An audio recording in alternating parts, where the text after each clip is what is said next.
Hi, and welcome to my MIU 1206 Week 1 project review. First off, what went well? I didn't have a whole lot that went well, so let's just move on from there.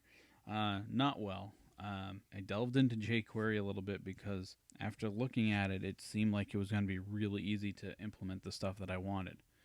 However, getting jQuery to fit into a previous project with lots of CSS styling proved to be quite difficult. If you're going to use jQuery, do your jQuery first, then go through and style it with CSS.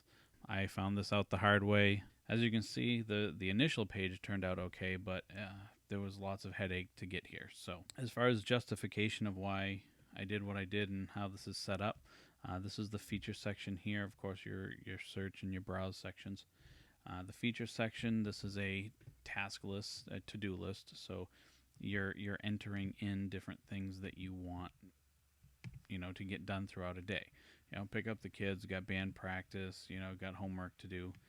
If you click on the 4 up here, it shows you, oh, okay, these are the 4 projects that are due, or 4 tasks that are due. You go back. So that's what this is telling you here. You have 4 tasks that are due today.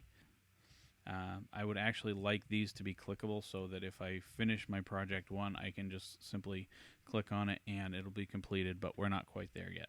My add item page was a pain in the butt. This stopped working. My scripts got screwed up. I have no idea what happened, but I ended up going through and bringing in old files, and I just tweaked the CSS ever so slightly. As a matter of fact, I ended up using a completely different CSS file and tweaking that one. So there's no justification for this particular page. I personally think it looks horrible. I simply ran out of time. So how does this relate to previous experience? Well, at this point, it's still got some CSS, there's some HTML, and especially with the jQuery, it's a little different. But for the most part, the same basic structure is there. So as far as future, I can certainly see the potential. jQuery certainly makes things much quicker if you're starting out from scratch and you know exactly how you want it. Retrofitting a project into jQuery is not the easiest thing, but it seems like if you're starting from scratch, it would be much, much simpler. As a matter of fact, that's what I ended up doing. I just started from scratch and brought my pieces in one by one until I got it the way I wanted it. Anyway, so that's my project for this week.